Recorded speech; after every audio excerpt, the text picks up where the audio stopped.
Might not be seeing Matthijs de Ligt, though, in the Bundesliga, because Erik ten Hag is getting the band back together. It seems as though to play for Manchester United these days, if you've played for Ajax, that is a prerequisite. And it's like, yes, maybe we will take you on. Just seeing all the signings that are coming in now, it's the Ligt and Mazraoui who'll be adding to those former Ajax players under Erik ten Hag. What's been made of this, Gab?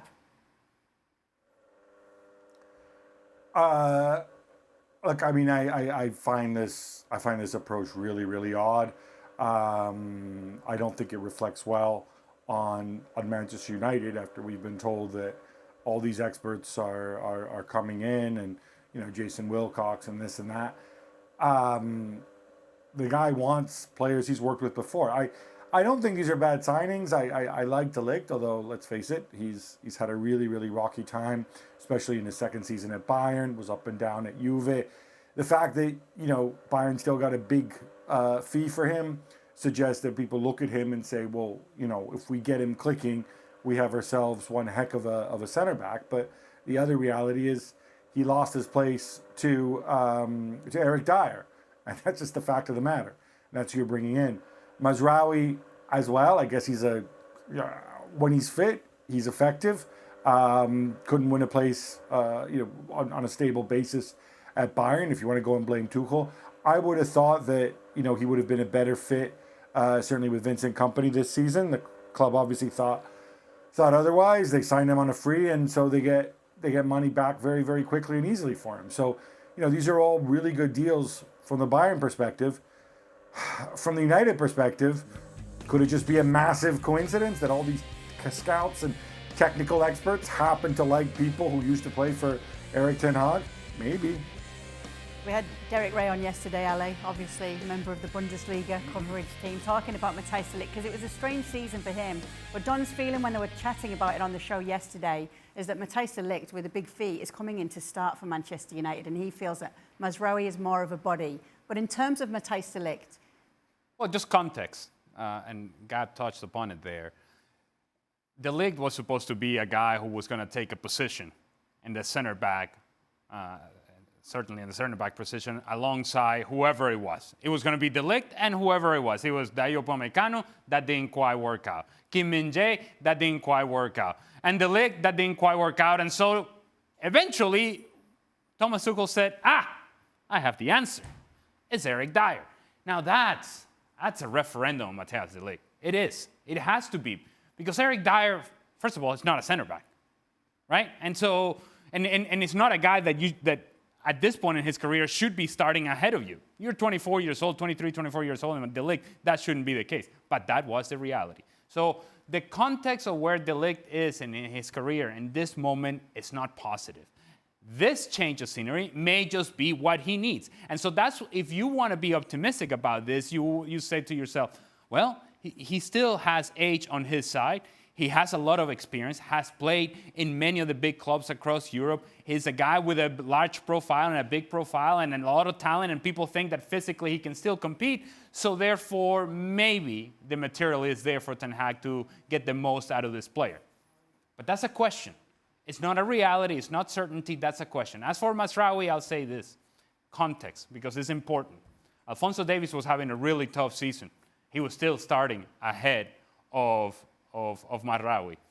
Then the right back position that was in question the whole year, and I mean the whole year for Bayern Munich, they decided to play Konrad Laimer at times. Then Joshua Kimmich went out there. It wasn't Mazraoui that was the first option. And so, again, it feels like you're getting the outcast. It feels like you're getting the leftovers, but maybe the leftovers end up being perfect for you if you're Manchester United. But if that's going to be perfect for you, it's because these players are going to have to have a major jump and leap in terms of the level of performance. Can conditions be perfect or not so perfect for you, Stevie, as a centre-back here for Matthijs de Ligt? At Juve, at Bayern, can you make the suggestion that maybe it wasn't quite right for him there, but under a coach like Erik ten Hag, that he knows it could be better for him here?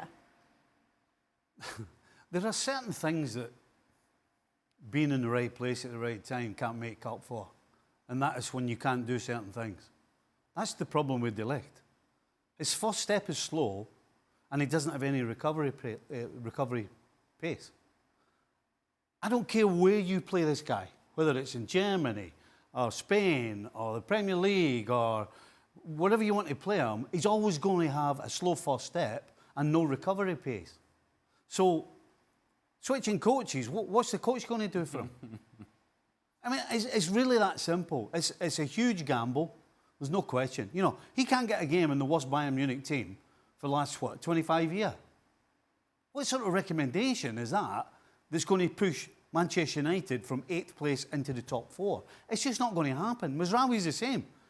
I mean, if Mazraoui was fit, the way we're talking is we're assuming that Mazraoui would have played had he been fit. Well, would he? Would he have pushed Kimmich out at right back? I don't think so. Or Davies in left back. I mean, these are complete and utter gambles for me. Absolutely. A total gamble. Do you agree, Frank? I agree, but I still have some question marks, you know, by the fact that those players, they've been hired by, and we take the example of Ligt by Juventus and then by Munich. It doesn't come from nowhere. I mean, he had to prove something in order to be recruited by those big teams, big clubs. So I guess they had a good season and they were young.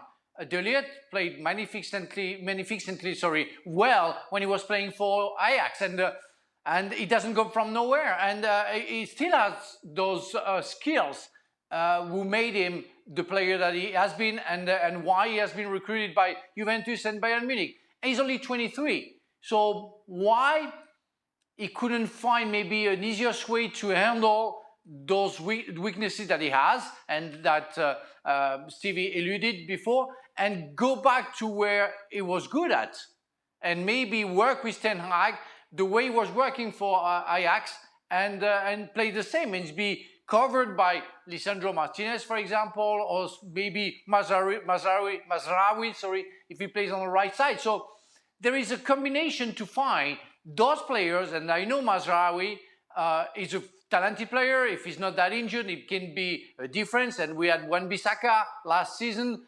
I think we could see something better from Mazraoui than that Wan-Bissaka.